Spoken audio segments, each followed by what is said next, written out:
ক্লাসে ছিলাম, হঠাৎ করে মাইলস্টোন কলেজের বিমান বিধ্বস্ত হওয়ায় সবাই কান ধরে ক্লাস ফেলছে, মিস অনেক 7 ও 8 এর পরে সমস্ত কিছু পড়ে গেছে। বলে যে কি হয়েছে, আমি ছাত্রছাত্রী তো অনেক বলছি যে আকাশ হতাহত থেকে মনে হয়েছে। হয় শিলা শুনুন, বসে।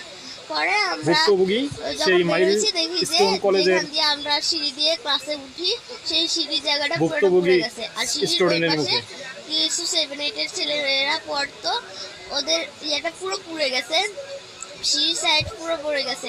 ওখানে অনেকে মানে গড়াগড়ি করতেছে, 7-8 এর ছেলেরা তো ভয় দৌড় দিতে গেছিল, আগুনের পরে অনেকে গা লাল হয়ে গেছে, অনেকে খুব জামা কাপড় পুড়ে গেছে, তারা মাটিতে শুয়ে গড়াগড়ি করতেছে। আমাদের লর্ড মিস বলতেছে যে আমরা সিঁড়ির দিকে দৌড় দিই, তা আমরা ভাবছি যে মিজিটা বলছে রেডি, কারণ সিঁড়ির দিকে দৌড় দিছি, আর মিস বলছে আগুন নিভে গেছে, ধোঁয়া উঠতেছে।